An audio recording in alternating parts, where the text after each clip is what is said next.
ওই বক্তব্যটা যে আমার কথা না শুনলে আমি কিন্তু চলে যাব, সেটাকে তারা পুঁজি করে এগিয়েছে। এটা হচ্ছে গোয়েন্দা বাহিনীর কৌশল, যে তাকে এই মুহূর্তে সরাসরি সরাতে গেলে যে ইন্টারন্যাশনাল যে প্রেশার আসবে বা ইন্টারন্যাশনাল যে অ্যাকসেপ্টেবিলিটি তারা পাবে না, তারা নিশ্চিত তারা এখন অন্য পথে অন্যভাবে ডক্টর ইউনূসকে বিরক্ত করে তাকে সরিয়ে দিয়ে তাদের পোষা কাউকে সেখানে দায়িত্বে বসিয়ে তারা তাদের পারপাস সার্ভ করতে চায়। ডক্টর ইউনূস দয়া করে এই সুযোগটি দেবেন না। আপনাকে যদি সরায় আমরা দেখি, তোরা সরা, দেখি কেমন পারস তোরা সরাইতে, তোদের হ্যাডামটা আমরা একটু দেখি, আয় ডক্টর ইউনূসের সরা দেখি।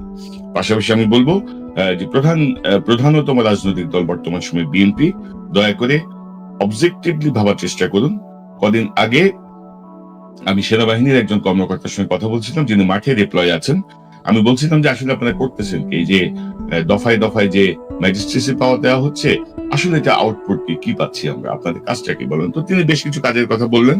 তার মধ্যে তার একটা অন্যতম কাজ হচ্ছে প্রত্যেকটা জায়গায় তালিকা করা, অর্থাৎ যারা চাঁদাবাজি করছে, যারা টেম্পো স্ট্যান্ড দখল করছে, যারা হুমকি দিচ্ছে, যারা দখল করছে, এদের পাশাপাশি যারা ধরেন সরকারি কর্মকর্তা হিসেবে যারা আছেন, পুলিশ আছেন, কারা কারা ঘুষ দুর্নীতির সঙ্গে যুক্ত, তাদের তালিকা করছেন তারা নীরবে নিভৃতে।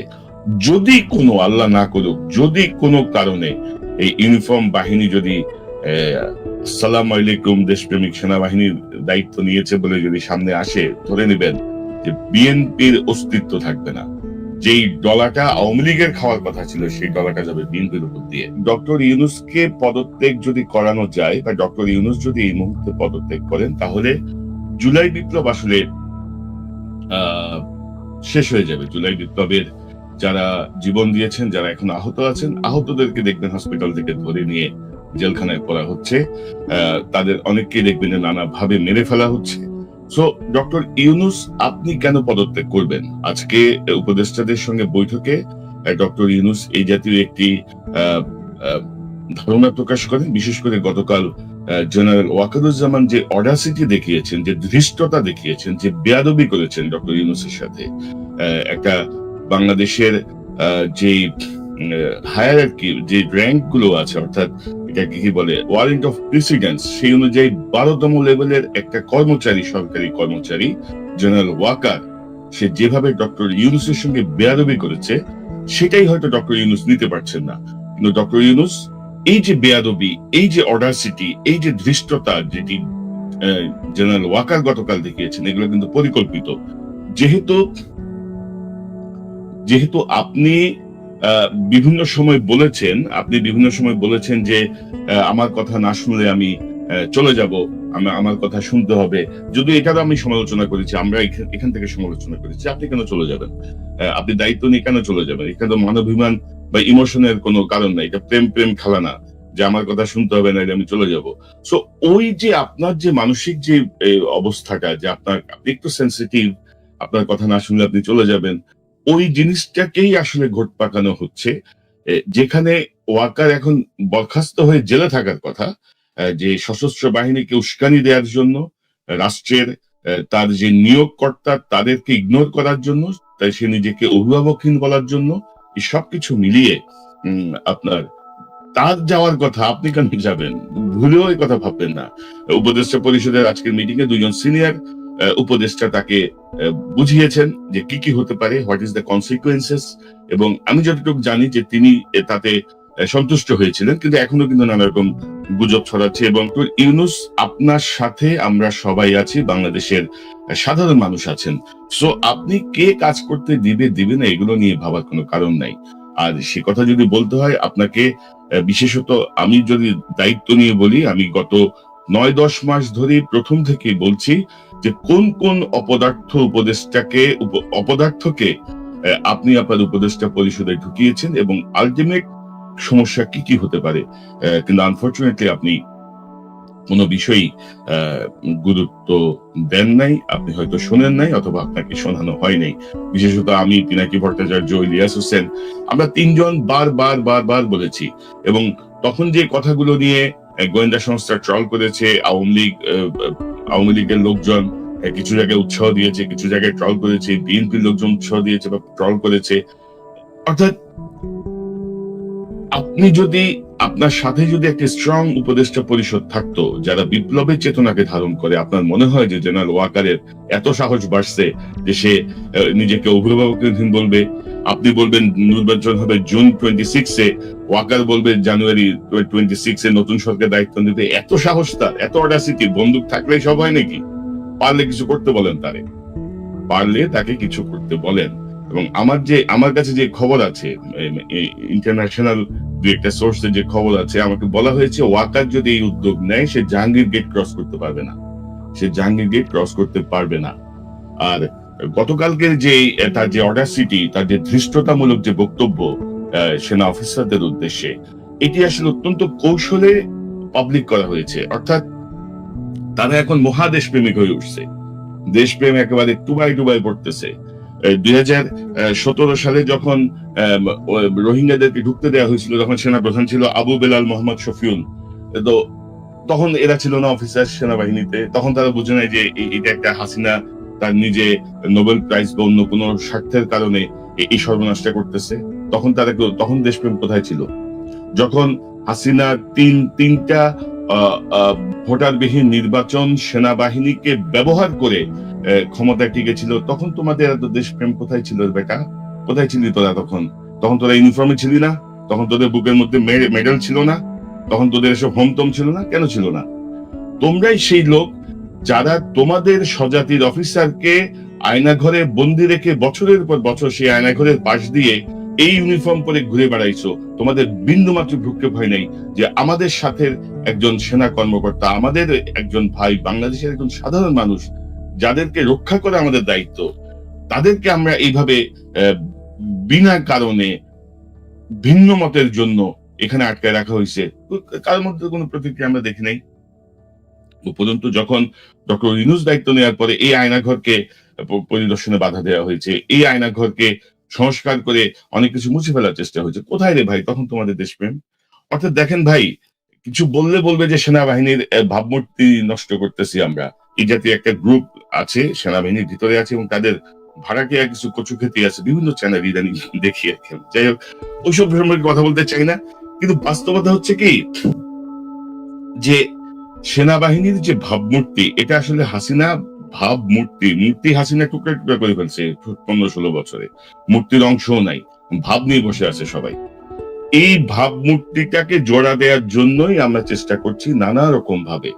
হাসিনার যে ড্যামেজটা আমাদের দেশপ্রেমিক সেনাবাহিনীকে করেছে, সেই ড্যামেজটাকে রিকভার করার জন্য, সেনাবাহিনীকে আগের মর্যাদায় ফিরিয়ে নেওয়ার জন্য, মানুষ যে চোখ বন্ধ করে ধরেন চোখ বন্ধ করে মানুষজন আস্থা রাখতে পারে যে ইয়েস, আমি সেনাবাহিনীর একটা ইউনিফর্ম দেখছি, আমাদের চিন্তা নাই, I will take care of, এই জায়গাটায় নিয়ে যাওয়ার একটা চেষ্টা ছিল এবং যেটা শুরু হয়েছিল। কিন্তু ভেরি আনফরচুনেটলি ডক্টর ইউনূসের উদারতার জন্য যেই 30-35 অর্থাৎ মিনিমাম 25 ম্যাক্সিমাম 50 এই হাসিনার এই পোষ্য এই বদমাশগুলো সেনাবাহিনীর ইউনিফর্ম পরে সেনাবাহিনীতে কোনো সংস্কার করতে দিচ্ছে না। উপরন্তু তারা এমন একটা সিচুয়েশন তৈরি করছে, যে সিচুয়েশনটা ডক্টর ইউনূস যদি সরে যায় তাদের সবচেয়ে সুবিধা। আপনারা তো জানেন সবাই যে ডক্টর ইউনূস যদি না থাকতো, গত 3 মাসেও এই সরকার টিকতে পারতো না যদি ডক্টর ইউনূস ছাড়া অন্য কেউ এই সরকারের প্রধানের দায়িত্ব নিতেন। কারণ পার্শ্ববর্তী রাষ্ট্রের যারা মন্ত্রী, যারা নীতি নির্ধারক, তাদের বক্তব্য শুনেছেন, পাশাপাশি তাদের মিডিয়ার যে প্রোপাগান্ডা সেটি আপনারা শুনেছেন। ওয়ার্ল্ড ওয়াইড সকল কিছু মিলিয়ে আমি তো মনে করবো ডক্টর ইউনূস আমাদের জন্য আশীর্বাদ, আল্লাহর রহমত। এখন ডক্টর ইউনূসকে যদি কোনোভাবে যদি সরিয়ে দেওয়া যায়, তাহলে এই ওয়াকার গংদের অনেক সুবিধা হয়। তারা তাদের অভিভাবক হাসিনাকে আবার নিয়ে আসতে পারে, তারা আওয়ামী লীগকে দিয়ে একটা ইনক্লুসিভ নির্বাচন করাতে পারে। সো এই জায়গাগুলো আমি বলবো যে বাংলাদেশের প্রত্যেকটি মানুষের সতর্ক হওয়া প্রয়োজন।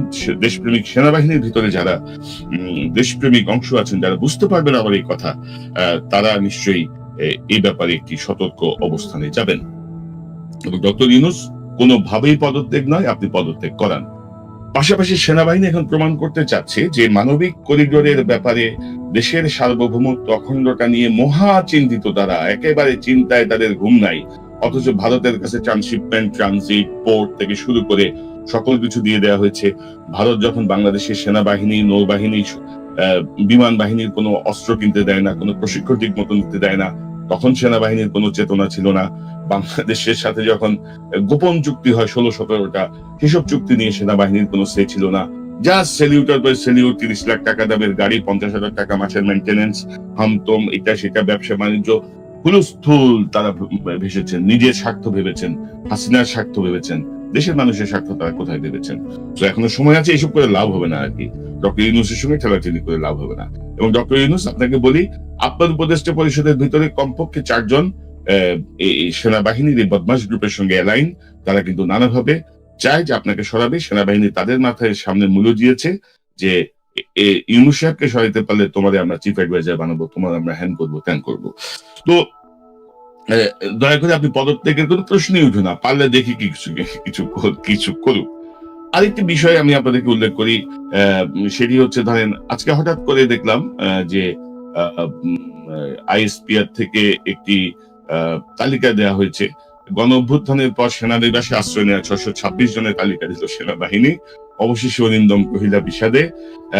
এই 626 জনের তালিকার আগেই 144 জনের একটি তালিকা স্বরাষ্ট্র মন্ত্রণালয়ের সূত্রে আমি পেয়ে প্রকাশ করেছিলাম, যেখানে রাজনৈতিক নেতাদের বা অনেকেরই নাম ছিল না, শুধুমাত্র সরকারি কর্মকর্তা, পুলিশ কনস্টেবল, অফিসারের তালিকা ছিল।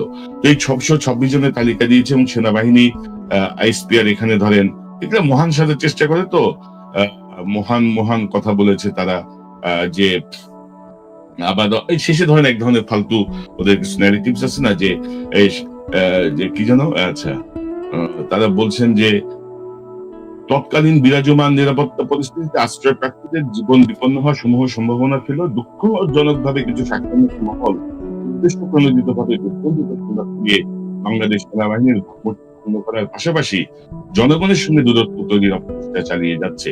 অর্থাৎ সেই আবারও দেখেন ঘুরে ফিরে সেই ভাবমূর্তি, সেই উদ্দেশ্য প্রণোদিত সেই স্বার্থান্বেষী মহল, যে ফালতু ন্যারেটিভস, কিছু সেট শব্দ গাছ মাথায়, এগুলো নিয়ে কাজ করে। আরে বেটা, ভাবমূর্তি কালে বলে জানোস তোরা, জানলে তো এত কিছু হইতো না তোদের।